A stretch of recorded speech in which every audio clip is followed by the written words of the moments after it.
प्रभु पाइसकेपछि चाहिँ पवित्र आत्मा हामीसँग हुनुहुन्छ अनि पवित्र आत्मा जब हामीसँग हुनुहुन्छ भनेदेखि हामी कहिले कहिले जस्तै परिस्थिति आए तापनि जस्तै स्थिति आए तापनि एक्लो छौँ भन्ने महत्त्व मलाई कहिले भएको छैन। किनभनेदेखि फिजिकल रूपमा अहिले श्रीमती छोराछोरी छ, मण्डली छ, धेरै विश्वासीहरू छन्, शुभचिन्तकहरू धेरै छन् र त्यसको साथमा शक्तिशाली रूपमा पवित्र आत्मा साथमा भएको कारणले गर्दाखेरि म पिसफुली शान्ति आनन्दले मेरो लाइफलाई अघि जिइरहेको छु।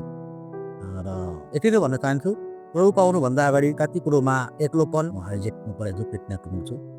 4 रात भए मलाई घेरेर राखिरहेका छन्। मलाई एक छाक सुख रोटी खानापिना दिएको छन्, तर 4 रात भयो 3-4 जनाले बन्दुक थाकेर बसिरहेको छन्।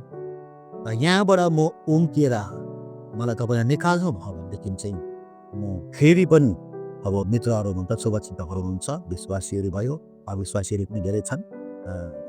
उहाँहरूले मलाई जन्म दिनुभएन र मलाई तत्काल उहाँहरूले मलाई हैदराबाद लानुभयो र आएर मलाई प्रार्थना गरी छोएर कि तपाईँ बाटोमा जाँदा जाँदा निको हुनुहुन्छ भनेर। अब म सोच्दै थिएँ मलाई चाहिँ के चाहिँ दिमाग छ अरे तत्काल मलाई कुदाउँदै थियो मान्छे गोर्की 15-22 भइसक्यो मान्छे गोर्की आएको छैन, हेर्नु आएको छन्। मलाई के दिमाग छ भन्ने त्यो मलाई शङ्का त्यस्तो मलाई के चाहिँ भएको छ